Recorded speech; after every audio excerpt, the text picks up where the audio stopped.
안녕하세요, 여러분. 오늘은 꼭 알고 넘어가셔야 할 금융 관련 소식을 준비했습니다. 바로 불법 사금융 전면 무효화에 관한 이야기입니다. 혹시 이런 말 들어보셨나요? 이제 불법으로 돈 빌려주면 이자뿐 아니라 원금도 못 받는다는 말입니다. 맞습니다. 7월 22일부터 새로운 제도가 시행됩니다. 오늘 영상을 끝까지 보시면 불법 대출에 대해 완전히 이해하실 수 있을 거예요. 그리고 혹시 피해를 보신 분들이라면 어떻게 대처해야 하는지도 상세히 알려드리겠습니다.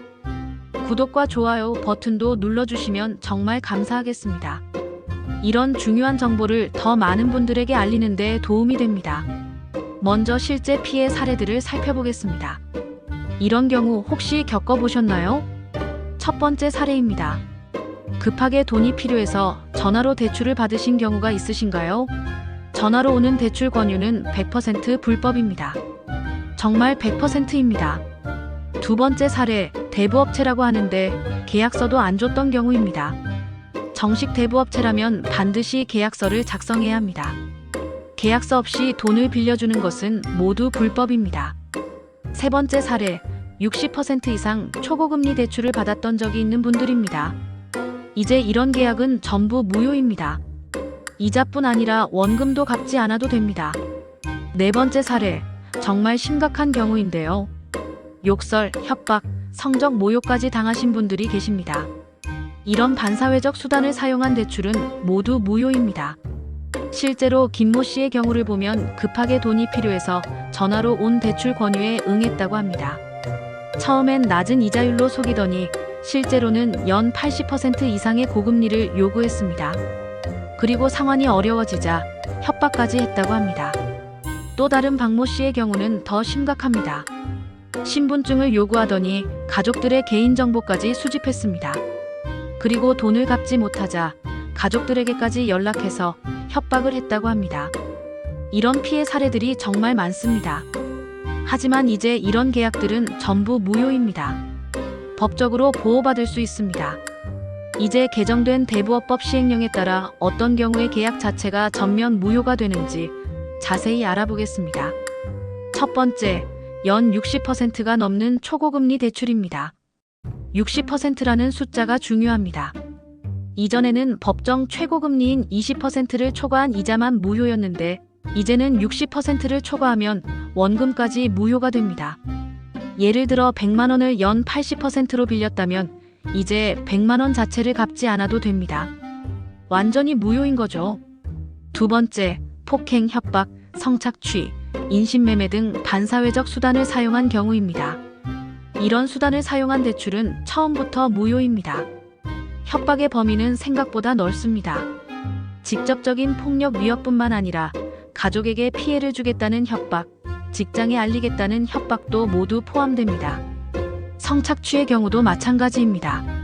성적 모욕, 성적 서비스 강요 등도 모두 반사회적 수단에 해당됩니다. 세 번째, 채무자에게 불리한 조건으로 강요된 계약입니다. 이는 채무자가 제대로 판단할 수 없는 상황에서 강요된 계약을 말합니다.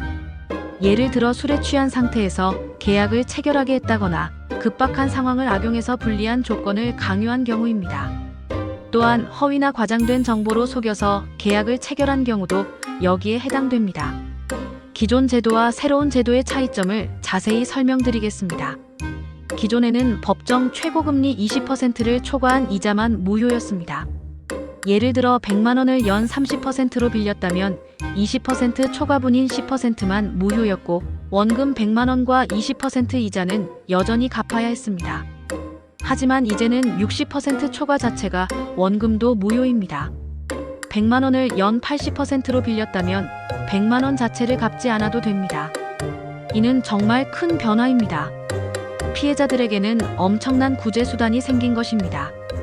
또한 60% 미만이라도 다른 불법 요소가 있다면 역시 무효가 됩니다. 예를 들어 연 50%라도 협박을 사용했다면 전액 무효입니다.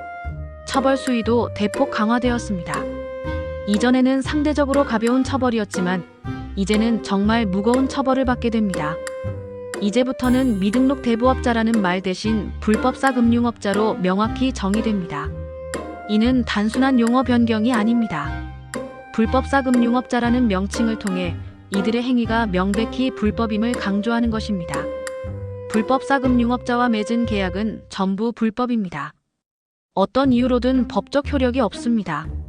정식 대부업체와 불법사금융업자를 구분하는 방법도 알려드리겠습니다. 정식 대부업체는 반드시 등록증을 가지고 있고 사업자 등록증도 확인할 수 있습니다. 또한 정해진 사무실이 있고 계약서도 반드시 작성합니다. 반면 불법사금융업자는 전화로만 연락하고 계약서도 제대로 작성하지 않습니다. 사무실도 없거나 임시 사무실을 사용합니다. 처벌 수위가 얼마나 강화되었는지 구체적으로 알아보겠습니다. 등록 없이 대부업을 운영하는 경우 징역 10년, 벌금 5억 원입니다. 이전에 비해 대폭 강화된 것입니다. 최고금리 위반의 경우 징역 5년, 벌금 2억 원입니다. 이 역시 이전보다 훨씬 무거운 처벌입니다. 이런 무거운 처벌은 불법사금융업자들에게 강력한 경고 메시지를 보내는 것입니다. 실제로 이런 처벌을 받은 사례들도 늘어나고 있습니다. 더 이상 불법사금융업을 가볍게 여길 수 없는 상황입니다. 정식 대부업을 하려면 등록 요건도 대폭 강화되었습니다. 개인 대부업은 1억 원 이상의 자본금이 필요합니다. 이전에는 훨씬 적은 금액이었는데 크게 늘어난 것입니다. 법인 대부업은 3억 원 이상의 자본금이 필요합니다. 이는 부실한 대부업체를 걸러내기 위한 조치입니다. 온라인 중개업은 1억 원, 오프라인 중개업은 3천만 원의 자본금이 필요합니다. 이런 요건 강화는 건전한 대부업 생태계를 만들기 위한 것입니다. 자본금이 충분하지 않은 부실업체들을 원천적으로 차단하는 효과가 있습니다. 정식 대부업자라고 해도 다음 중 하나에 해당되면 계약 취소가 가능합니다. 첫 번째, 계약서 미작성 또는 허위 기재입니다. 계약서는 반드시 작성해야 하고 내용도 정확해야 합니다. 두 번째, 여신금융기관 사칭입니다. 은행이나 저축은행인 것처럼 속이는 경우입니다. 세 번째, 전화로 대출 유도하는 경우입니다. 정식 대부업체라도 전화로 먼저 연락해서 대출을 권유할 수 없습니다. 이런 행위들은 모두 불법이고 계약 자체가 무효가 됩니다. 피해를 보신 분들이 어떻게 구제받을 수 있는지 단계별로 알려드리겠습니다. 첫 번째 단계, 금융감독원 소비자보호처에 신고하는 것입니다. 전화번호는 1332입니다. 온라인으로도 신고할 수 있습니다. 계약서, 입금 내역, 문자 메시지, 통화 녹음 등이 모두 증거가 됩니다. 두 번째 단계, 지방자치단체 금융상담센터를 이용하는 것입니다. 각 시도별로 운영하고 있으니 거주지 센터에 문의하시면 됩니다. 세 번째 단계, 법률구조공단에서 무료 상담을 받는 것입니다.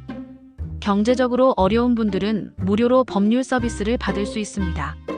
네 번째 단계, 소송 또는 민사조정을 통해 해결하는 것입니다. 변호사 선임이 필요하지만 승소 가능성이 높습니다. 각 단계별로 필요한 서류와 절차를 더 자세히 설명드리겠습니다. 금융감독원 신고 시에는 피해 경위를 시간 순서대로 정리해서 제출하는 것이 중요합니다. 언제, 어떤 방식으로, 누구와 접촉했는지 구체적으로 기록해야 합니다. 실제로 구제받은 사례들을 소개해드리겠습니다. 첫 번째 사례, 김모 씨는 연 100%의 고금리 대출을 받았습니다. 처음엔 포기하고 있었지만 새로운 제도를 알고 신고했습니다. 결국 원금 500만 원을 모두 돌려받았습니다. 두 번째 사례, 박모 씨는 협박을 당하면서 대출을 받았습니다. 정신적 피해까지 받았지만 법적 구제를 통해 원금뿐만 아니라 위자료까지 받았습니다. 세 번째 사례, 이모 씨는 가족의 개인정보가 도용되어 대출을 받았습니다. 처음엔 어쩔 수 없이 갚고 있었지만 구제 절차를 통해 모든 돈을 돌려받았습니다. 이런 사례들을 보면 포기하지 않고 적극적으로 대처하는 것이 중요합니다. 구제 과정에서 어려움이 있을 수 있지만 전문기관의 도움을 받으면 충분히 해결할 수 있습니다. 불법 대출 피해를 예방하는 방법과 피해를 당했을 때 대처법을 알려드리겠습니다. 예방법부터 말씀드리면 첫 번째, 전화로 오는 대출 권유는 절대 받지 마세요. 100% 불법입니다. 두 번째, 신분증이나 가족 정보를 요구하면 절대 주지 마세요. 정식 대부업체라도 과도한 개인정보를 요구하지 않습니다. 세 번째, 계약서 없이는 절대 돈을 빌리지 마세요. 계약서는 반드시 받아야 하고 내용도 꼼꼼히 확인해야 합니다. 네 번째, 급하다고 해서 성급하게 결정하지 마세요. 급전이 필요할수록 더 신중해야 합니다. 다섯 번째, 정식 대부업체인지 확인하세요. 금융감독원 홈페이지에서 등록 여부를 확인할 수 있습니다. 피해를 당했을 때 대처법도 중요합니다. 첫 번째, 증거를 보존하세요. 계약서, 입금 내역, 문자 메시지, 통화 녹음 등 모든 것이 증거가 됩니다. 두 번째, 즉시 신고하세요. 시간이 지날수록 증거가 없어질 수 있습니다. 세 번째, 전문기관의 도움을 받으세요. 혼자 해결하려고 하지 마시고 전문가의 도움을 받으세요. 네 번째, 추가 피해를 막으세요. 더 이상 돈을 빌리지 마시고 협박에 굴복하지 마세요. 오늘 내용 중에서 꼭 기억해야 할 핵심 포인트들을 정리해 드리겠습니다. 첫 번째, 전화로 오는 대출 권유는 100% 불법입니다. 예외는 없습니다.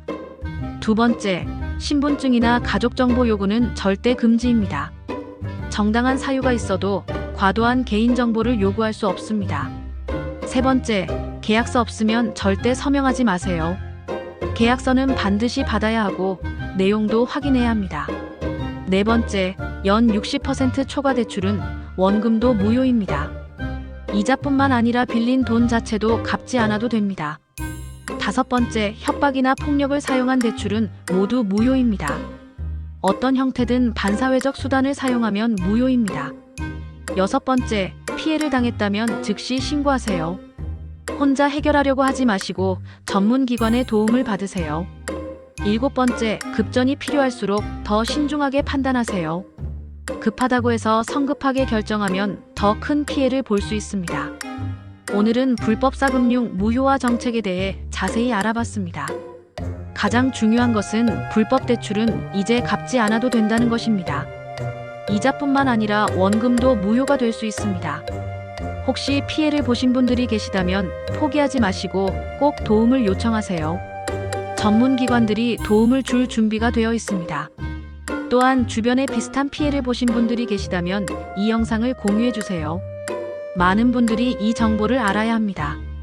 구독과 좋아요도 잊지 마시고 댓글로 궁금한 점들을 남겨주시면 답변해 드리겠습니다. 급전이 필요할수록 더 신중하게 판단하시고 불법 대출의 유혹에 빠지지 않으시길 바랍니다. 여러분의 안전한 금융 생활을 위해 앞으로도 유용한 정보를 계속 제공해 드리겠습니다.